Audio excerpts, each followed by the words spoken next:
It's Talking Habs pregame show before every Montreal Canadiens hockey game. Game preview, lineups, the Guess the Score contest, good hockey talk, and more. Get your questions ready with your host, Rick Seligman. Go Habs, go! Hey everybody, I'm Rick. Welcome to Talking Habs, where you get your daily fix of Bleu Blanc Rouge. I hardly know what to do anymore. It's been 11 days since the last game. And, we're back at it.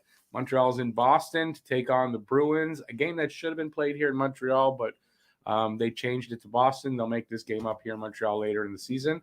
And, that's where we're at. We have a new member of the Montreal Canadiens to talk about. And where am I? Oh, yeah, I guess it's here. So Montreal Canadiens claimed Rem Pitlick off of the waiver wire from the Minnesota Wild. Let's take a look at Rem Pitlick. So he had in 20 games, 6 goals, 5 assists, 11 points, 12 penalty minutes, and he was a +1. I think we have another Pitlick in our system, his brother. So Rem Pitlick is the newest Hab. He'll wear number 32, and he's 24 years old. I think he's a winger. Let's take a look. Is he a winger? Center. Oh, he's a center. He's a center. And he shoots left. He is 5'11", so not a huge guy. Weighs 196 pounds. And Rem Pitlick, newest Hab. He's not here in town yet. He'll be wearing number 32 when he joins the team. I don't have information on when that'll be, but I would think somewhere along the road, maybe as early as tomorrow in Chicago. Or then they have almost another week off. And then they're playing in Arizona. Maybe he'll join them there. I don't know. But Rem Pitlick is the newest Hab. All right, let's see who's here. Only Daryl Adams talking. Daryl's got 5-3 Habs. Nick Suzuki with the first goal. Rick, any of the Habs players that have been out for a while playing tonight? Yes.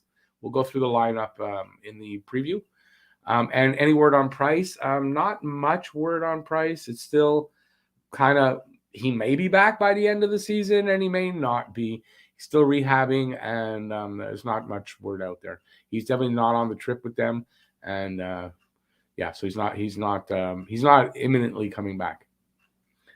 All right, so we got 8 people in the room. Let's have some conversation. I know if it's because you have to subscribe to talk. Yeah, but you can always unsubscribe after you say something, so hopefully that won't keep anybody back. Larry Mice, how's it going, man? Drake Varner, he's got 4-2 Boston with Suzuki. Sean McIntyre, from what I hear, Rick, we snagged a good player. That's what I just found out about it, to be honest, like 5 minutes before, maybe 10 minutes before I'm coming on here. I saw it on Twitter, people talking about it. Oh, what's this? He's playing on a really good team there in Minnesota. There's another young kid.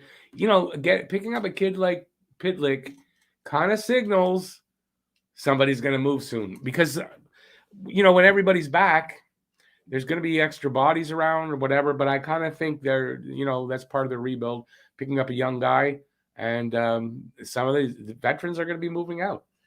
There's no doubt about that. It's cool how we reunited the brothers. Well, I don't know how reunited they are, but they're on the same organization now. Rem, I think, is doing a lot better than, I don't know the kid's name that we have already, his brother's name, but, he's farther along. Hey, Habs Guru, how's it going? 4-1 Boston with Caulfield. And I saw something when I found this out. Someone put out there Caulfield was also put on waivers. And I'm going, what? What? No, that can't be. And he's not put on waivers.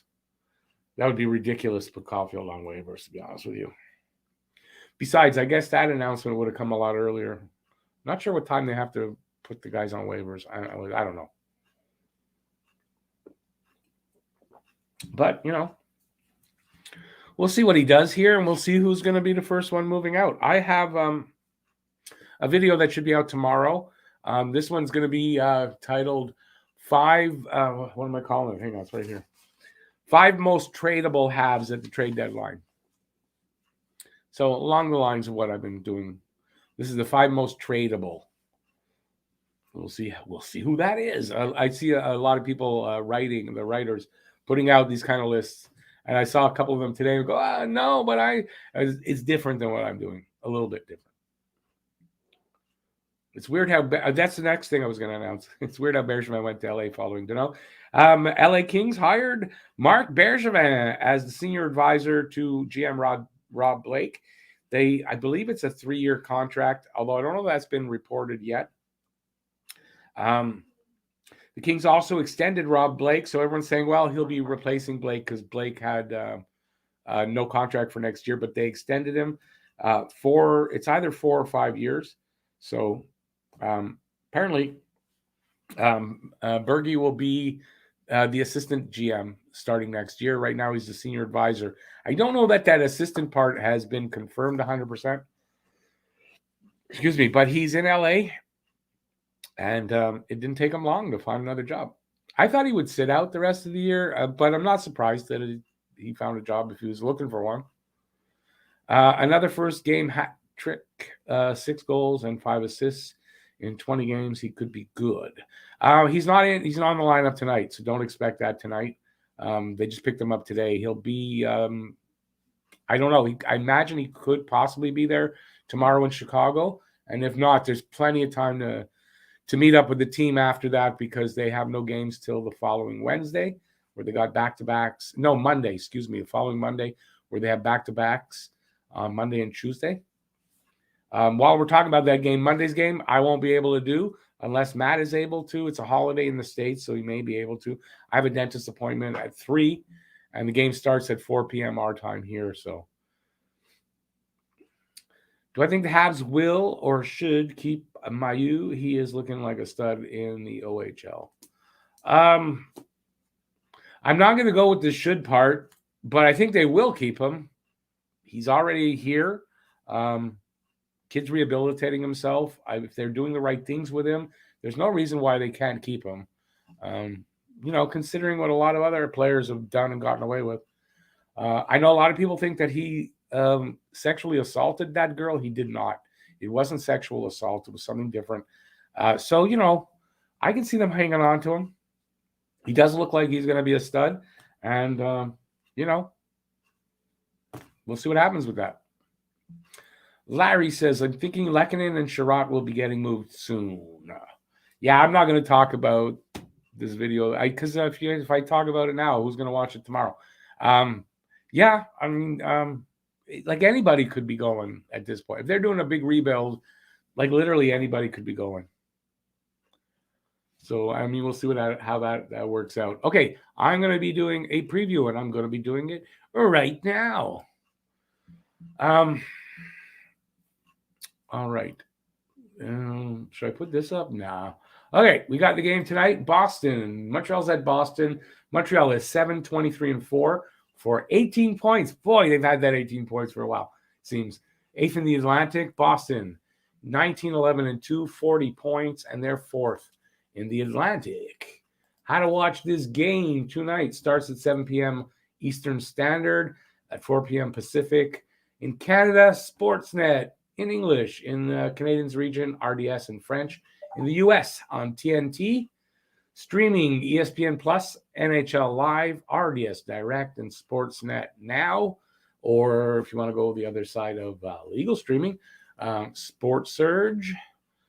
Betting lines tonight. The spread for Montreal plus 1.5 gets you plus 115. If you're taking Boston, it's minus 1.5, gets you minus 135. The money line, Montreal plus 265, Boston minus 320. The over-under is 6. And if you're taking the over, it's plus 100. And if you're taking the under, minus 120. Previous meeting of the year of this, I'll say it right, previous matchup, November 14th of 2021. Canadiens and we're at the Bruins, was a 5-2 win for Boston. Last 10 games, both teams, 1-7-2 for Montreal. They haven't played in 11 days. And 7-3-0 for Boston. Montreal, it's a 2-game losing streak. Boston, a 2-game winning streak. Boston has not had 11 days off. So that's something. Tail of the tape. Scoring chances for percentage, 48% for Montreal, 22nd, 53.5% for Boston, second. Goals per game, 2.12 for Montreal, 32nd, and last in the league. 3.06 for Boston, 15th. Goals against per game, 3.62 for Montreal, 29th. 2.59 for Boston, 7th. Power play percentage, a big, beautiful 11%. God-awful 11% for Montreal, last in the league. 23.2% for Boston, 9th in the league. PK percentage, 71.6%, which is 30th, and that's for Montreal. And 80.4% for Boston, that's 10th. And the last year, these guys were able to play each other. But that's stupid because they have a head-to-head record this season. They're Montreal's 0-1-0, Boston 1-0-0. So we'll just go with that. Face-offs. Montreal, 47.3%, 27th in the league. 54.5% for Boston, 4th in the league. Goalies tonight. I honestly have no idea.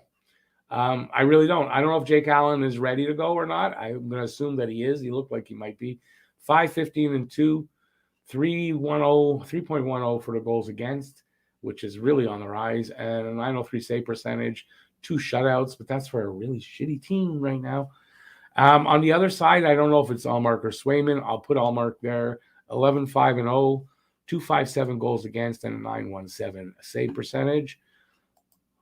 Players to watch over the last 5 games that they have played. Points. David Savard, 3 points. When David Savard's leading your team in points, and it doesn't matter how many games, there's something wrong. Goals, Jonathan Drouin, 2. Assists, 3, Sami Niku. But it means Sami Niku also is tied for points because, Jesse Alonen, +3. On the Boston side, Brad Marchand, 7 points. And Brad Marchand, 5 goals. Taylor Hall, 6 assists. And Matt Grzelcyk, I used to know how to pronounce that. Grzelcyk, whatever it's called, however you pronounce it, is +5. Team leaders. In goals for Montreal, Nick Suzuki with 7, as he's had for a while. And with points, Nick Suzuki with 19. Average time on ice, Ben Sherratt. They lost his picture because they don't have a picture of Ben Sherratt. 23-30. And wins, Jake Allen on that 5 that he's had for about 2 months. Brad Marchand is got the goals lead for the Bruins, 16. He's also got the points lead with 36. Charlie McAvoy leads time on ice, 24-15. And Linus Ullmark and Charlie Brown. Linus Ullmark, 11 wins. And here we go. Standings. This is the standings for the league. Montreal, 31st, and it's just by points. Arizona in 30th. So hopefully Montreal doesn't get any points, and Arizona does, and we stay, whatever. But they're close, and I just wanted to show that to you. Buffalo, Seattle, and Ottawa are the other 3 in the bottom 5. The current line. Montreal's road record is 2-13-3. Boston's home record, 9-6-1. Record versus the spread, Montreal 13-21-0.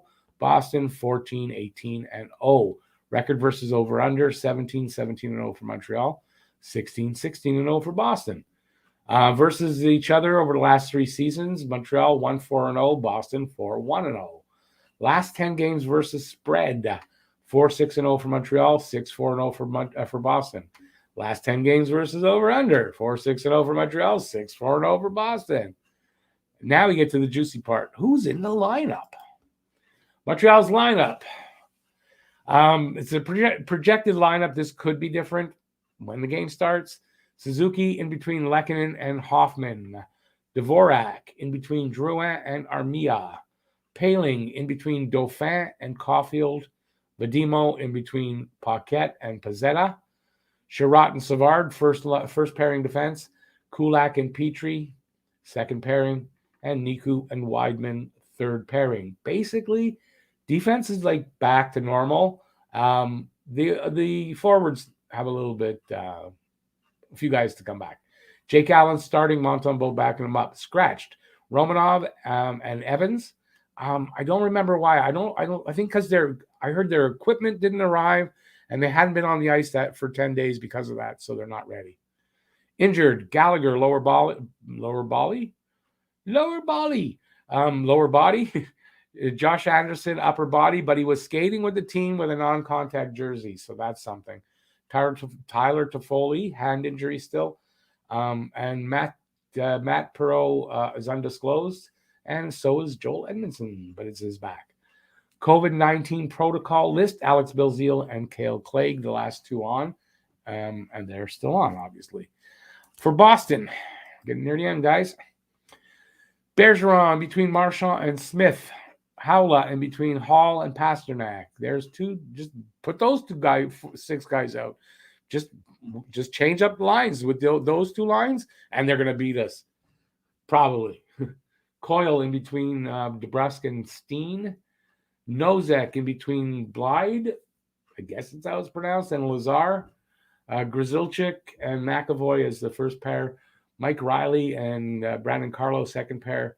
Moore and Vakanainen, third pairing. And Linus Allmark is the starter. Rask is backing him up. Look at that. Tuukka Rask back in the Bruins lineup. Scratched Carson Kuhlman, injured Nick Foligno, lower body. Trent Frederick, upper body. Jacobs Borrell, torn ACL. I know what that's like. And COVID protocol list, Connor Clifton and Derek Forbert. And that, my friends, is it for the preview. All right. Larry Mice is thinking Lehkonen. Oh, I did that one already. Andre, how's it going, man? How is it over there in the cold, cold place where you live? Has Guru, didn't Boston just sign Rask and send Swayman to the minors? That could be. I didn't hear if Swayman was gone to the minors or not. I read this morning that they had signed Rask and he'll be in the backup. So I should have remembered that. I didn't remember that when I was doing my thing here. Larry Mice, Savard leading points. He's heading to the All-Stars. Yeah, well, somebody's got to go. If the lottery were to happen right now, we'd get a pick from 1 to 5. Well, if it was to happen right now, we'd be no lower than 4th. Because you can only drop 2 because there's 2 lottery picks now. There's only 2 now. Hey, Filibuster, how's it going? How's it hanging? To the left, man. To the left. Like the pickup I think we have his brother and juniors. We do. And, yeah, it looks like a good pickup for, I like it too. Boston has barely anyone out. Well, Montreal's pretty much back to normal. It's injuries more than COVID now. So that's better. Hey, Luca, how's it going, man? Can you come on for a bit? It's been a while. Yes, we got time. I don't have my thing open, so you got to give me a minute. Send me an email because I don't want to have to search for yours. Send me an email and I'll get you going here.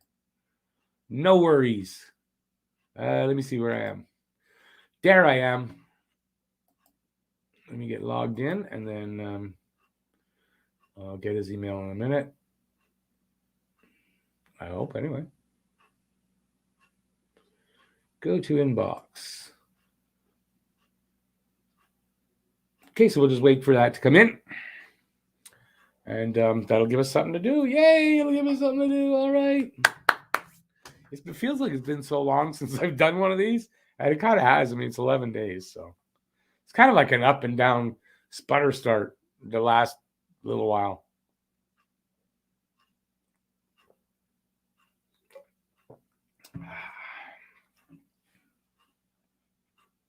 Let me go check. Oh, and I have to make sure I have this. All right, got the copied link. And let me check. Not yet.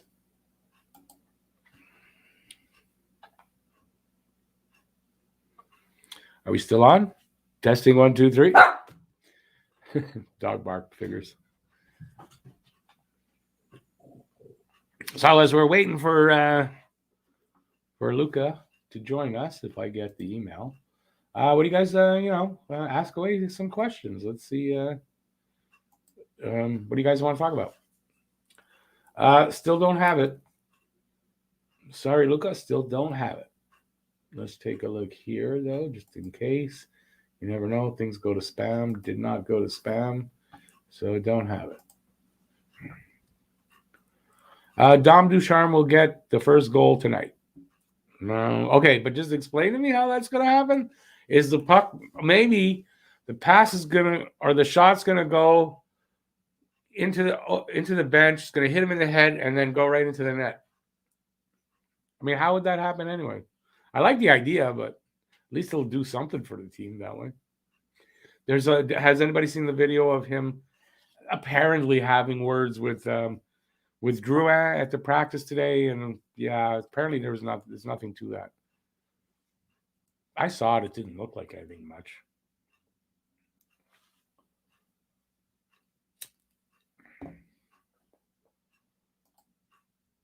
Let me go back and check. I think it went to spam. Yeah, look, it went into spam. First, let me mark that not spam. That's number one. And then let's go here. There you go. It's a sent, my friend. It's sent. I'm going to log out, though. All right, so I guess we're going to have Luke up here. Laffy Taps, you're talking about Lafreniere. I mean, I don't know. I guess it's a possibility. I don't really see that happening, though. Why would the Rangers really want to give him up? And then for what? We're looking to acquire draft pick. Although, listen, acquiring Lafreniere would be the same thing acquiring a young top prospect. Is he still a prospect? I guess not. Yeah, I don't know. I guess it's a possibility because of Gordon. But I mean, I don't know. So here is Luca. Hey, Luca. How's she doing? Good. How are you? I'm okay. Hanging in there. I was out walking today. That's good. My knees is killing me today. But besides, my pain isn't for anybody but me. I know. That's how you been, man? I've been. Same, eh? I think we're all tired of this goddamn the COVID. Are you in Quebec? You're not in Quebec. No, Ontario. Yeah, so you don't have to deal with the curfew. No, but we're still locked down. You're in lockdown? Yeah, pretty much. They're going back to stage 2 in Ontario, which was no indoor dining, no gym. Oh no, but we have that. I mean, we have that here. Yeah. Five people max, I think, for an indoor gathering. Yeah, I mean that's the same here. That's not really lockdown. Well, no. I go to the gym, so yeah, that way. That's a bit annoying. Yeah, I know it's and you know what? It's getting kind of ridiculous to be doing all that because I mean, yeah, I think it's ridiculous that we're under such restrictions still. Just shows how bad our governments have been in handling COVID. It's been tough for a lot of people handling this thing. We should have got our booster shots a little bit earlier. I don't think it would have been so bad. Anyway, it looks like they're saying that with that, it probably by next week we should start seeing the downswing from it. From Omicron. So I'm hoping. What are people saying in the chat here? Not a lot. Lafreniere to Montreal. What do you think? You think Lafreniere becomes a Hab? No. Yeah, I say, why would the Rangers do that? No, I don't think they would do that. I don't think I would if I was them, even though Gordon has the tie, but no, I still don't think so. I'd be looking at more someone like Xavier Bourgault or something in a trade to Edmonton. Right. Or a first round prospect, but not. But they just came and said they're not. No, they're not. First round pick or Bourgault not on the table. Really? Yep. He just said it today.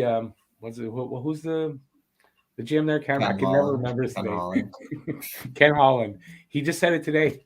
That and I think somebody else with the management team. I read it from them too, saying that first round pick and I think Bourgault in particular was mentioned, not on the table.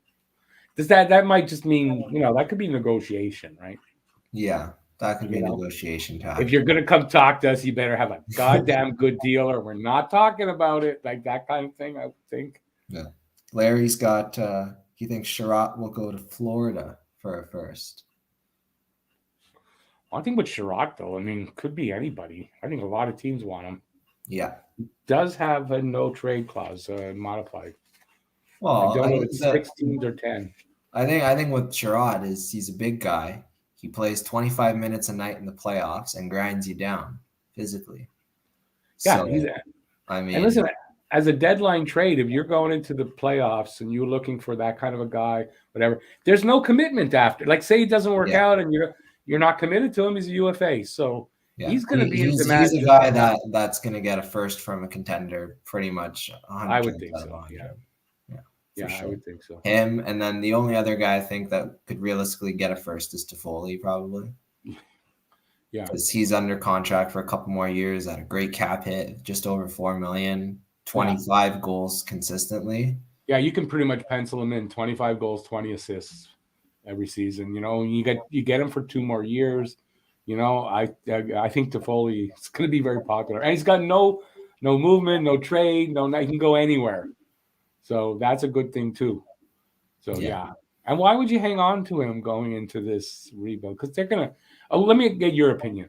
So, do they bring in Jeff Gordon to reset the team or retool it? I don't think so. Because looking at New York in 2016, they went full Yeah, rebuilds.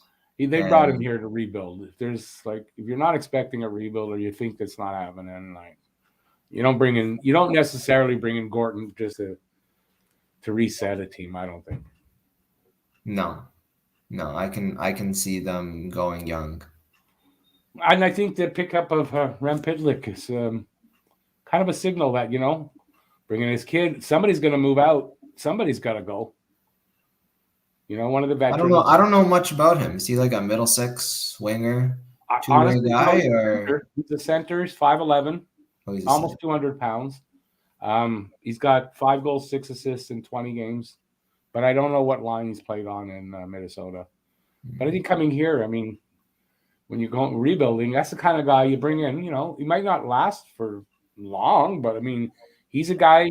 Listen, next year they don't want to have a team that they're not going out this year and picking up some guys that are going to help them win next year.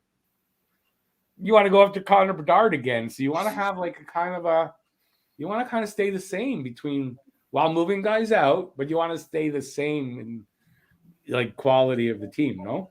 Yeah, I look at this year's draft and next year's draft, and next year's draft has Crosby, Ovechkin all over again. Yeah, you got 2 big pieces there. It's Bedard and Michkov, and they can go 1 and 2 interchangeably. Yeah. That changes like probably every week. Who goes first, who goes second? I know because they're 2 generational players. But they definitely they don't want to be big. We're so much improved next year. Look, we're going to win games. No, I want to see you tank again next year. Yeah, Larry's got the idea. He's hoping for Bedard and Savoie. He thinks if we get those 2 somehow along, and then we have Caulfield and Suzuki as well. I don't know much about Savoie. Savoie has been arguably the best player in the CHL this year. All right. Okay. Yeah, he's been tearing it up for Winnipeg, and yeah, anything that he touches in the WHL just turns to gold at this point. Every time he's on the ice, stuff happens. Really, eh?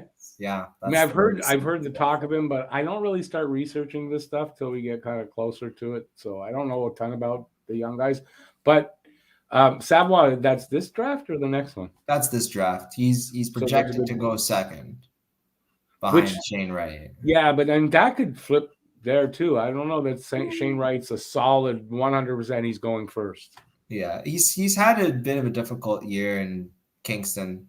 I've gone to watch some of his games, and it looks like he's been fighting it a little bit. Like he's getting the chances, and like when he has an opening, his release is still like next level, like generational release, and playmaking stuff is generational too. But he's just been fighting it a little bit, and sometimes when the shifts aren't going his way, he just goes off the ice, and it's like, oh well, we'll get him next shift. Okay, So, but what does that mean? That he gives up, or he just shakes it off quick? no, he shakes it off pretty quickly because Oh, that's good. not everything's been going his way like in his rookie season where he was getting every puck bounce, and Yeah, well, it happens. this season the puck bounces aren't really going for him, and guys are playing him a lot tighter. So he's going back to the bench. Like I can see when he's going back to the bench, he's getting pretty frustrated, and then he comes back on the ice and he tears it up the next shift. And then but that's a good sign, right? Yeah, and then if he has a poor shift, he goes back frustrated because he knows that it's not really going his way right now. But I could see in the second half of the season him picking it up because he's only just about a point per game. He's like 30 points in 20 something games or something like that. Yeah, so he's not even leading his team right now, if I'm correct.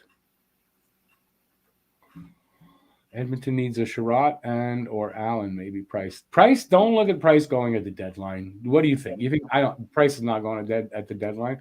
And I don't think Price gets moved unless he plays a little bit. I don't see how you move Price without teams seeing that he can play still. Yeah, if I don't move Price right now just because you're not going to get what you deserve for him. No, Price is an off-season deal, or you might have to wait till next year because if he can't play at all and doesn't start, I don't think you move. I don't think he can be moved. Not for that kind of, and if you have to hold money and everything, I mean, you're not just moving him anywhere. Yeah, and you're holding money for a while. It's not like you're just holding 4 more years, for one season, right? And it's going to be significant money. This isn't $1 million you're holding because that's not going to do the job, right? No. It's going to be $3 to $5 million you have to hold. So So I say this. I've been saying this. If you see Price getting ready to play before the end of the season, they're definitely moving him in the offseason, or they're going to try, right? If he's not and he puts it till next season, then he's going to stick around for a little bit. He's got to play first. I can see them shopping him around, but they don't move him unless like the deal is 100% right. Oh, without a doubt. Yeah, you don't move Price and then regret it after. Exactly. You're not getting a second chance on that one. Man. You don't move him just for the sake of moving him because he's still your best player. I mean, he has to be. Nobody stepped up this year to say that, to grab the reins and say, hey, I'm the best guy around. It's been a shitty year. No, you could say, Suzuki and Drouin have been playing pretty well considering the circumstances of the team. And you could say Sherratt is having a breakout offensive year, but aside from that. Yeah, there's not much else. No, and a lot of people you'd have to, it's like pulling teeth to get them to say that about Drouin. Even though, honestly, he's having a Drouin year. Drouin will get you that, he does it pretty consistently. He's not spectacular about it, He's not a player that drives the offense. He's a complimentary piece, and there's not a lot to be complimentary about on this team this year. So he's done pretty good when you all consider. You think he's still making plays? No, he is. No, listen, you can't. It's proof is there. What do you think they're gonna? You think they're gonna try to move him? I don't think so. I don't think the value is there for him. Still, you think it's still? What if they hold $500,000 on his salary? It's only 1 year left. I don't know. Yeah, I don't know either. And I kind of think they might keep him just because he's French. They might keep him just because he's French. They might keep him because of his chemistry with Suzuki. They might keep him because he literally is the only reason why the power play is even at 10 or 11% this season. Yeah. Because imagine him not being on the power play, moving the puck on the power play. It would be 7% power play? We would have a power play goal every maybe 8 to 10 games. Yeah, no, exactly. Right. That's been horrible. Yeah, it's kind of. What do you think of the coaching? Ducharme, or just everybody in general? But Ducharme mainly, and then what do you think about who's the guy doing Burrows with the power play and all that? Oh, the power play is pretty bad. I mean, Burrow, what do you think of Ducharme though? Oh, just going back to Burrows, it took them, I think, 32nd or 33rd game to get Caulfield and Hoffman on opposite half walls. Some of it's injury, but still, it should have been. But still, that should have been something that that's your power play one. You'd think. Petrie quarterbacking, Suzuki in the Braden Point spot, and then Caulfield and Hoffman just tearing up on the half walls on either side. Yeah. But they keep wanting to set up that slingshot back pass in their own zone, and then they want to set up that shot when Suzuki walks down from the point. That shot that I'm talking about there. They went from always trying to key on Weber, and now they found somebody else, and it's let's key on them.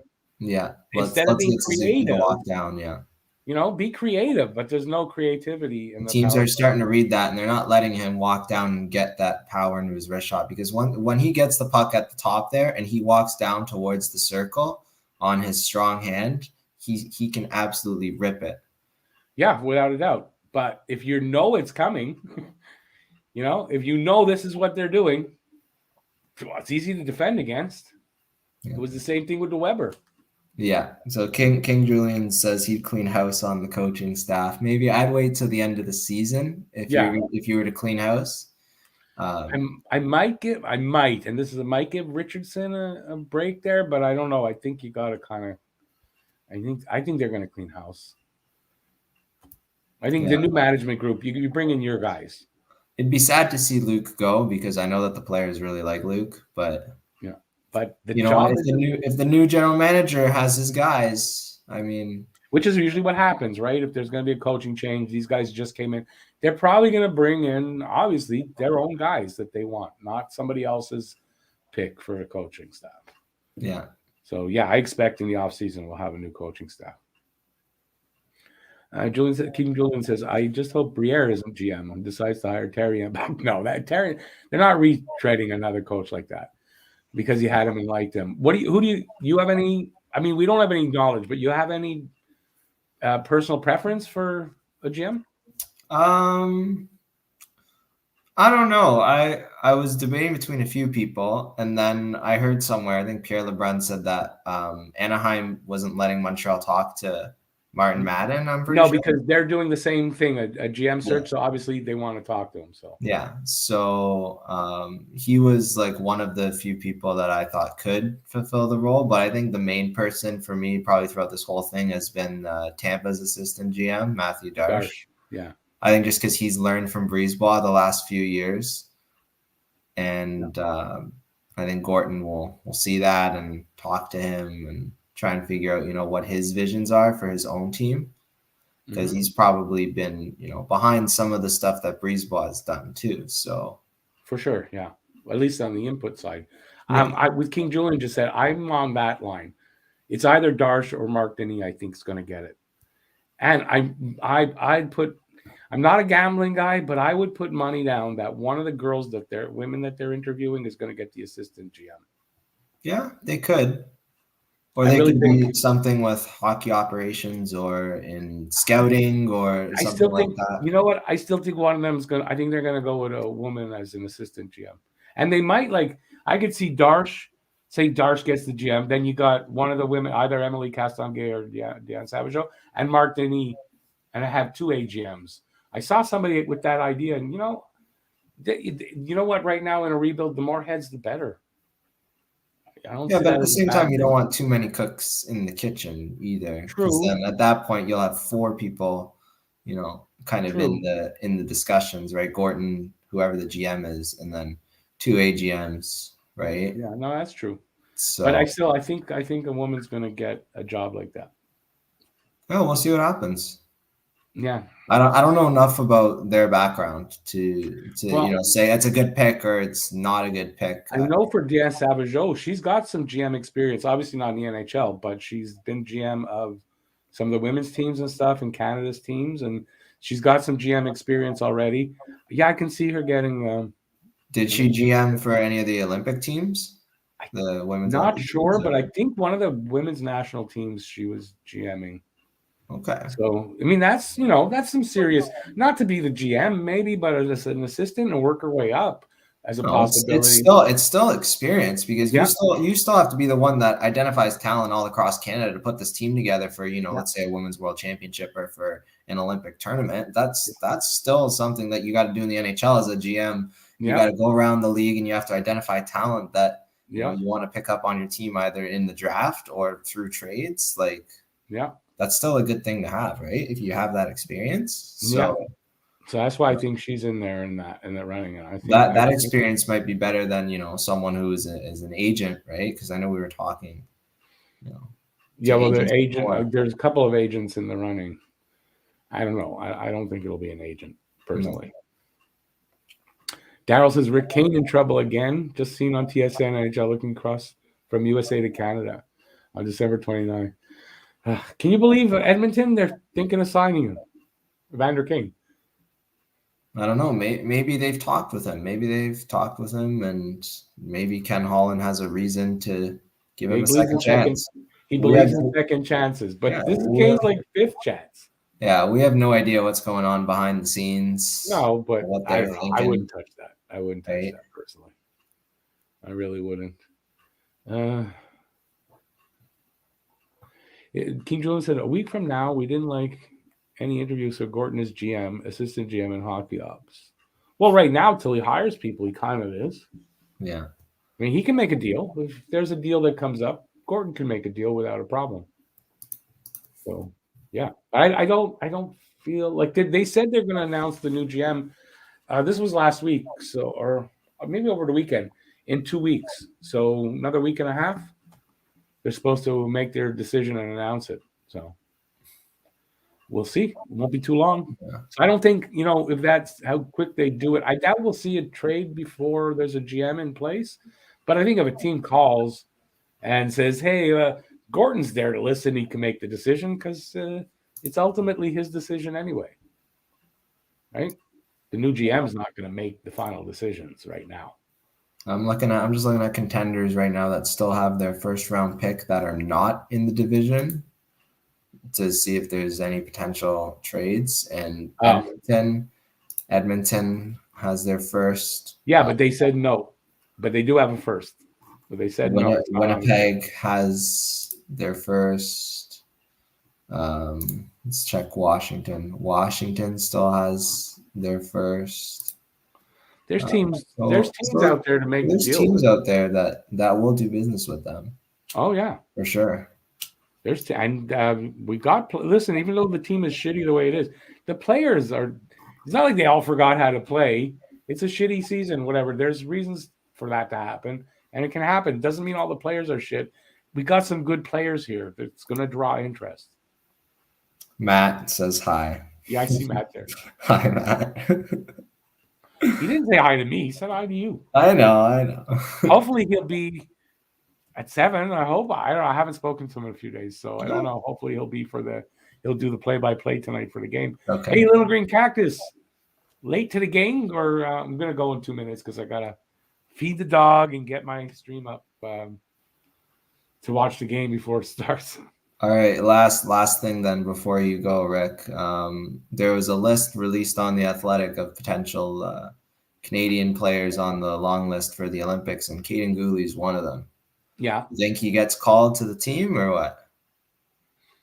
It's kind of, I don't know what they're going with for the team. I know there's a men's national team that plays tournaments.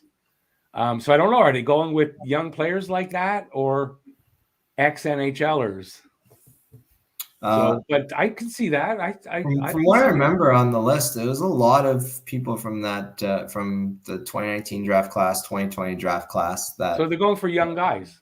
Yeah. So Owen Power was on the list. Peyton Krebs is on the list. Not? Cole Perfetti is on the list. It'd be great experience on the list. It'd be great experience for him. Right? Don't you think? So I think I could see him. I could see him making it even, as a third pair shutdown guy, right? Yeah, for sure. If they don't want him to jump up in the rush the way that he can normally do, if they just want him to be a shutdown, stay at home, physically solid, just don't let this guy past you. Yeah. On the third he's good at that. Like, he's very good at that. His skating has improved a lot since they drafted him. Yeah, no, he looks good out there, and it's gonna be a good one. He's one of the. I did the who I thought they would stay in a rebuild, and to me, he's one of those untouchables. I keep Gooley. Yeah, I keep him. I don't trade him. Oh, he's a leader too. Yeah, Yeah. He's a leader. Yeah. So he's going to be an asset for Oh, the yeah. Habs decor. Like the Habs decor, like once Sherratt leaves, Edmondson's going to leave, Petry's going to leave.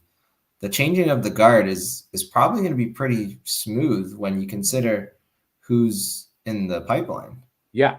Yeah. But they can sign Harris, especially. Yeah. When you consider Romanov, Gulli, Norlinder, Harris, and Jaden Struble, who plays with Jordan Harris, and they're both been playing pretty well at Northeastern. There's some really good young talent in the pipeline. I don't care what people say. I think Montreal, a rebuild's the way to go. And if you just start adding to that and just feed that, and 3-4 years, we're going to be a contender. They've got a lot of good blue liners, and then there's a couple guys in the OHL. I know you don't like to talk about him, but he's been impressive for his first 2 games. I'm coming to the conclusion that, first of all, there's going to be no choice but to talk about him. And, he's paid his price. I mean, and he's going to continue to pay that price. Well, from what I've read is that he's continuing to advocate for those issues as well. So it's not like he's just done the education aspect of it. He's going to have that his whole career. He's going to have that his whole career. So, I'm going to have to start talking about him, and I will. What can I do? I don't know. I'll gush all over him, but he looks like a good one, though. Yeah, he was impressive in his first couple games. Arbor, too. Yeah. A guy I went to high school with. Right. You're the one who went to school with him. I went to high school with him, yeah. He looks like he's going to be one of those, this kid's never going to make it. He's going to make it. Yeah. I mean, I remember I went to a Costco in Grimsby, which is about 30 minutes away from Niagara Falls. And it was probably like maybe summer of 2020 or summer of 2019. And he was just working there at the cash. Yeah. So he went from, working at the Costco to crazy. Now he's signing an ELC with the Habs and running kids through the boards and sending kids to the locker room. It shows you what hard work and determination can get you, just, some good heart. You might not be the most talented guy, but if you make the most of it, you can make it. He got traded to Hamilton. Yeah. So did Mason McTavish. So it looks like Hamilton's trying to stack up for a Memorial Cup run here. Probably. They're going to have a top line with Mishak and McTavish. That should be good for Jan Mishak's development, playing with a guy like McTavish. Yeah. Because they looked really good last night. They played against Niagara, and they dominated. Mishak and McTavish, two of them together. That's cool. So. Mishak looks like a good one. Yeah, he's fast. There's some good. We got some good talent coming up and everything. All right, I gotta run because I gotta feed the dog and get ready for the next show. Luca, as always, it's great having you. So hopefully, of course. Thanks for having me on. Yeah, it's been a while. So anytime. You're a good guest, and usually you have a little more knowledge than I do, which is great because stuff that I don't. I don't follow because I just don't follow the young stuff. So that's why we compliment each other so well. Exactly. Always great to have you on. Hopefully we'll see you again. All right. Real soon. Thanks. Enjoy the game tonight. Enjoy the game. Yeah. Take care. All right. So everybody, thanks for being here. Really appreciate it. And I'll see you in 10 minutes. About 10 minutes. I'm back for the hangout. Hopefully you'll be back too. But I gotta run. I got a couple things to do, and I'll be back. So thanks for being here. See you soon. Stay safe till then. Peace out, y'all. And I'll be back soon. Bye, everybody.